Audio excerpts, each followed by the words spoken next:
What's up guys, Scott Reviews here. We're back with another video, but this time, you know what? I haven't done a pickups video in 2 months. Let's make it casual Friday. Let's just chill, hang out, talk about some releases that I got, talk about movies. Also with the channel too, I've decided to upload on Fridays. That's kind of like my day. For a while when I started, I was trying to figure out what day worked best, and Fridays will be the day that I upload. So I'm gonna start with the 4K. We've already seen this one. I did a whole review on Flash Gordon in 4K from Arrow Video. It's a wonderful transfer and I think you should own it. Pitch Black. I actually haven't watched this yet. I saw it years and years ago, but fun flick, kind of reminds me of Alien a little bit, with some Vin Diesel action in it. And yeah, this looks like a stacked special edition, and I can't wait to take a look at it. Parasite, I bought this digitally, and I loved it, so I had to get a physical copy of it. Just a really fun movie. It just really messes with you, and it's really funny, also frightening. There are some moments in the film that I just feel like stick out with me, particularly there's a specific scene in the film, spoilers, where they have like glowing eyes going down into the cellar, and that whole sequence has stuck with me forever. Definitely deserved Best Picture. I think it's a wonderful film, and yeah, I had to support the foreign films in 4K. And then if you guys saw my other video on region locking, I did feature them briefly, but they are the Carpenter, Studio Canal, 4K releases of Escape from New York, which I saw a little bit of it and I thought it looked pretty good. The Fog. Looks all right. There's some weird compression stuff in some shots, but better than other releases I've seen. And same with Prince of Darkness is really good, and They Live. All of these are classics. John Carpenter, wonderful films, all of them. And they look better than their Universal counterparts. Even their Blu-rays. Their Blu-rays, particularly with They Live and Prince of Darkness, look much better than their DVD versions from Scream Factory. Unfortunately, they probably just used whatever master Universal has. Speaking of Scream Factory, they started posting about tons of movies going out of print, and I panic bought a ton of them. So we're gonna go through some of these. If you know what those titles are, you probably know what's in this lot. Start with The Adventures of Buckaroo Banzai Across the Eighth Dimension.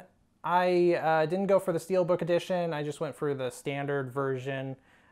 This is the reversible artwork. That's what I love about Scream Factory. Yeah, this is a movie that I haven't seen, and I've put it off for so long, and I watched it, loved it, wonderful movie. I don't know what the heck this movie is all about. Peter Weller is fantastic, so is John Lithgow. And then I've been meaning to pick this up, the Pink Panther collection. I really just wanted Shot in the Dark, because I think that movie's hilarious. But basically all the Blake Edwards, Peter Sellers. They don't have a ton of new extras. There's just like literally just one interview, which is disappointing. But I wanted these on Blu-ray. Someone else might relicense these movies at some point, but yeah, I pretty much just paid $60 for A Shot in the Dark. I got Crime Wave, which is a Sam Raimi and Coen Brothers collaboration, and I guess it's a reviewer's copy because it has like all the punch holes in there. So, all right, but I haven't seen this movie. I've been meaning to see it for a long time. And because it's kind of one of those movies that you don't see very often, I felt like, you know, maybe I should probably pick this one up. So it's going out of print, and I love Sam Raimi and I love the Coen Brothers, so I feel like I'd probably be at home in this. So haven't watched it yet, but excited to have Crime Wave. The next two are blind buys because I haven't seen them, but I panic bought them because I actually wanted to see them at some point. It is The Beast Within. I've seen this cover so many times at Hollywood Video, but I'm a huge fan of Tom Holland. I love The Class of 1984. I love Psycho 2 and Child's Play and Fright Night, so I felt like this was probably a safe buy, considering I liked all those other movies, so I'm pretty sure I'll probably enjoy The Beast Within, but got it just on Tom Holland alone and the freaky cover art, which most of the times when I look at cover art that really strikes me that I haven't seen, normally ends up being good. I mean, at least that's what happened with Videodrome, the Criterion version. Another blind buy is Tank Girl. I've been meaning to see this for years. I've known about it since its release. I feel like it's cult enough that some other company would probably license it, but just wanted to at least get a copy and check it out, and because it was going out of print, it was an excuse for me to panic buy this and pick it up. So totally excited. This seems right up my alley. Love kind of like the post-apocalyptic aspects of this, so picked up Tank Girl. RoboCop 2 and RoboCop 3. These will probably be re-released at some point, but wanted to pick these up just specifically for the extras. I've seen the RoboCop 2 release and pretty decent master. Guess a new 2K scan. Special features were really interesting and I dug it. I've not seen RoboCop 3.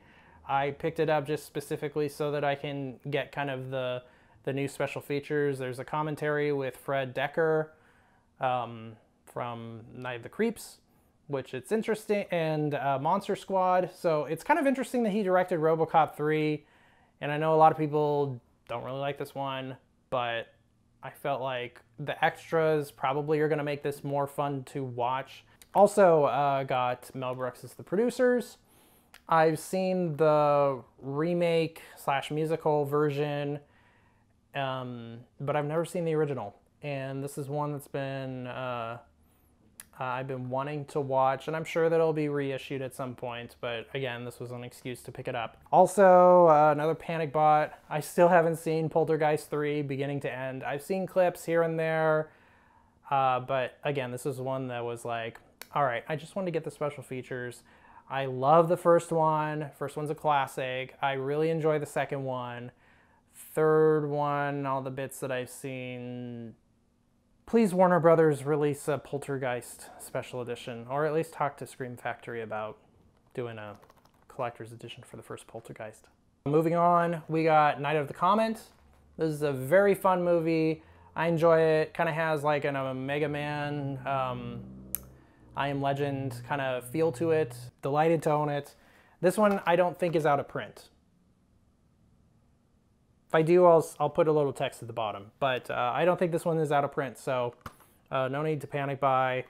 And on top of it too, there is a Region B Arrow version as well too, so, but I got the Scream Factory one.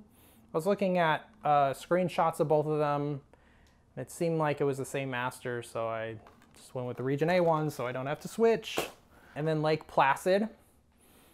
I did enjoy this one. Steve Miner directed it.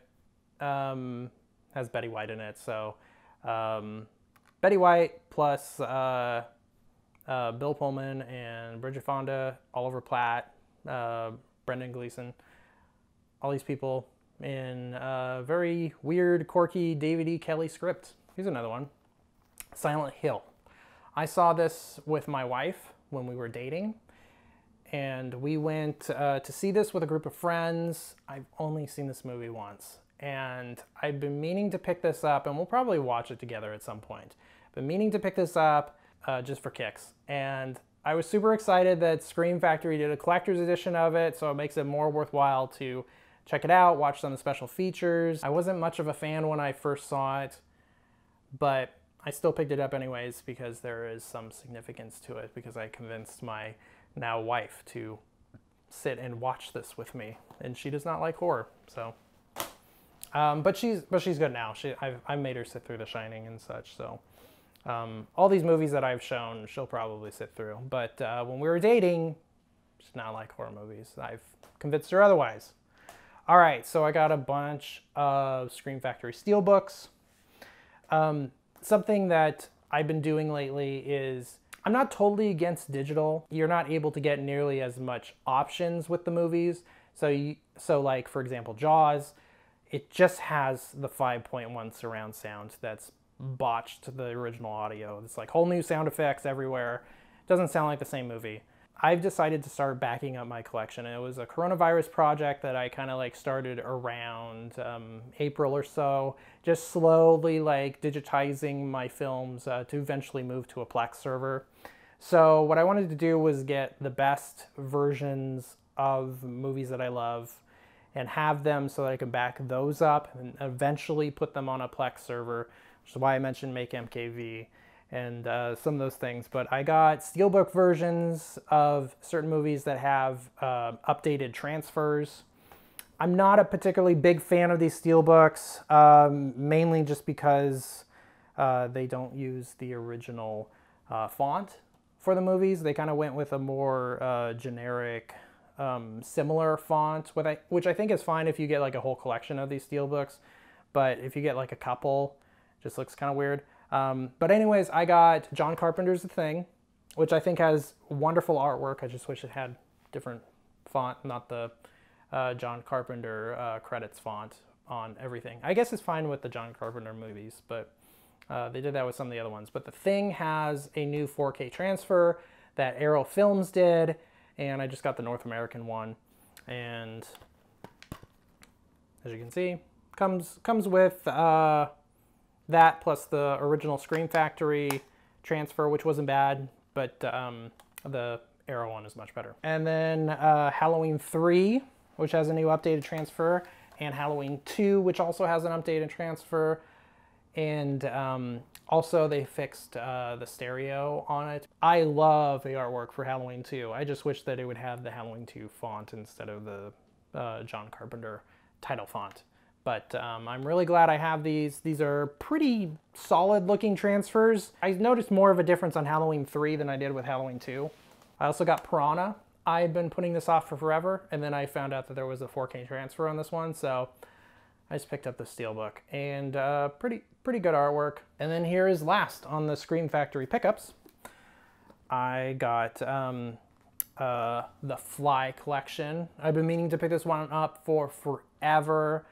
I'm excited to have all the films in the collection, particularly with the remakes, The Fly and The Fly 2.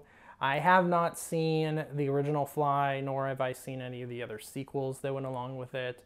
And I wanted to revisit The Fly 2 as well as some of more special features. It was interesting, they interviewed Mel Brooks.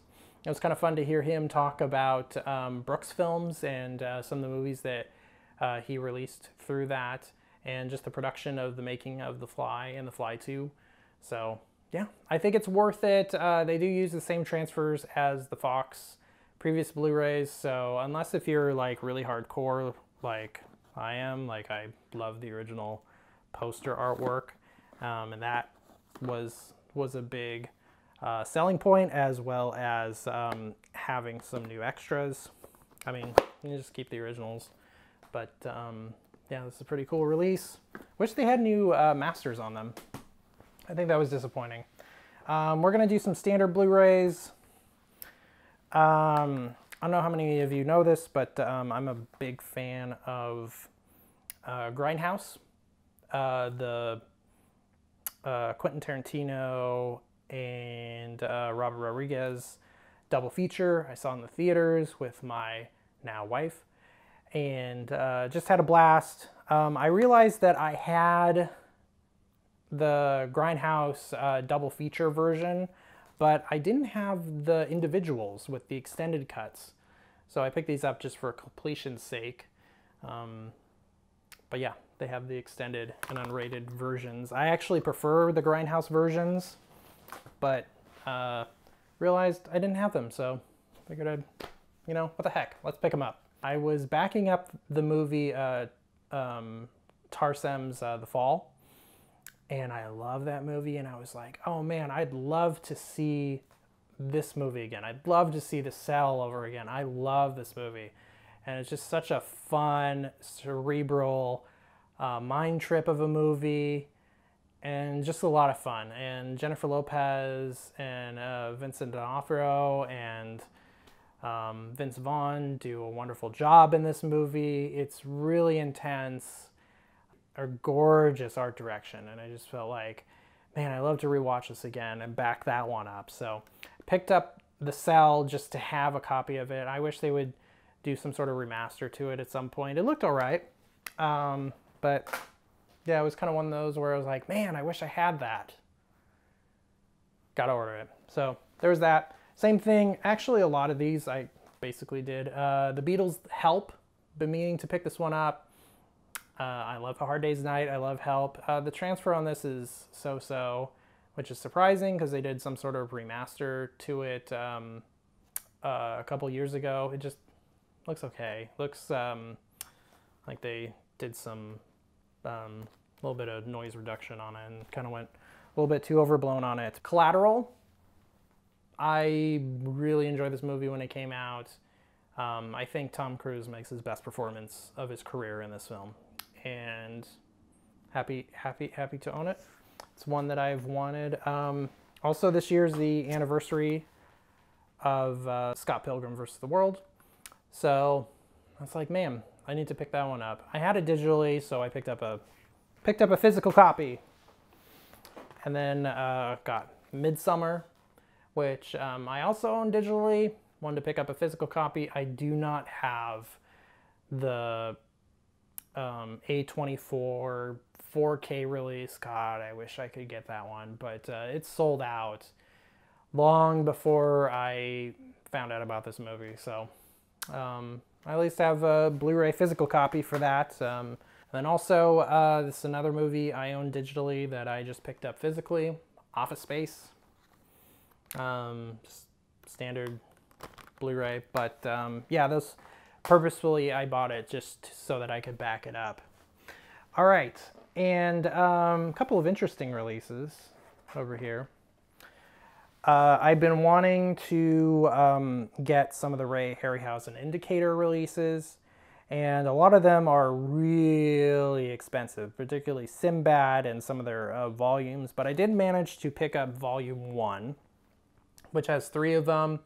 I love this box set, and just some of the individual cases as well too. This is beautiful. So at some point I'll track down Volume 2 and the Sinbad versions, but right now at least I'm glad I have one of them. But yeah, Wonderful World of Ray Harryhausen. For a future video, I wanted to put together something that had to do with putting together movies that were way too similar. They came out roughly around the same time that they did. And one of them that I didn't have was Armageddon. And it's still sealed.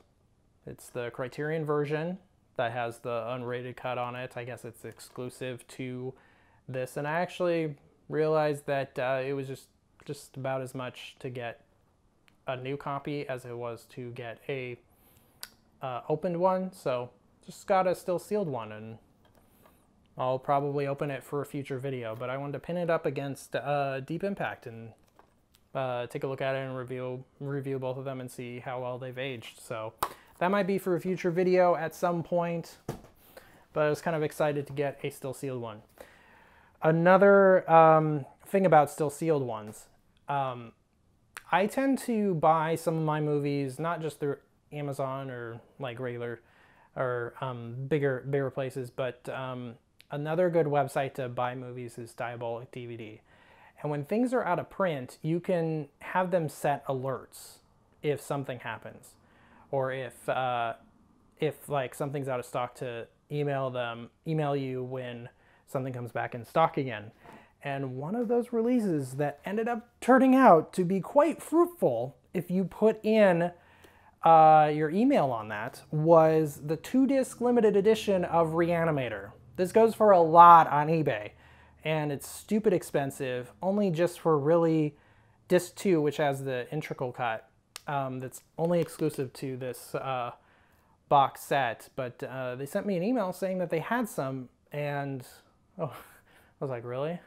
And then I took I rolled the dice and just ended up paying for it and see what happens. And you know, $50 versus I think it went for 150 or 200 or something. I've seen it for stupid expensive prices. So yeah, really glad to get that one, and thanks to Diabolic DVD for sending me an email letting me know about that. Here's some video games. I've done videos about limited run games, but I was really stoked to get Streets of Rage 4. I know some people don't like the cover art for the limited run games version, but they absolutely knocked it out of the park with the Genesis box for the Switch. I think for PlayStation 4 as well too, but you can open it up. Has all the goodies plus a CD in there. I put the CD in there. But yeah, it comes with a steelbook and everything, and they did a really good job with matching kind of like the texture of the box for Genesis. And yeah, I've been wanting to get this one. And the thing that's exclusive to this one, plus you get the soundtrack, plus you get alternate artwork if you wanted to change it to Bare Knuckle 4. Playing a little bit of it recently. And then this one is something that's pretty crazy. I went to my local video game store, Double Jump Video Games in Vancouver, Washington. The owner, his name is Cooper. He has a YouTube channel, Sick Cooper. And he does daily vlogs every single day, but I'll leave the link down in the comment section. But he mentioned about how he found someone who was selling sealed games, and I just had to pick this one up. It is a PlayStation 2 Essentials of Resident Evil, and it is still sealed. It's crazy. I don't think I've held a sealed PlayStation 2 game in probably 20 years. So this is just nuts. But it has Resident Evil 4, Code Veronica, and Outbreak. And it's still sealed. It's nuts. And it didn't go, it wasn't that expensive either. So I don't know if it's just because PlayStation 2 versions, because they're more common, that there's so many games for PlayStation 2 that prices were lower on this. Not sure, but yeah, relatively inexpensive. Glad I own it. Probably will keep it sealed, but yeah, this one pretty cool to own. Well guys, that's it for this video. If you liked it, please give it a thumbs up and leave a comment down below. Don't forget to subscribe, and I'll catch you guys in the next one.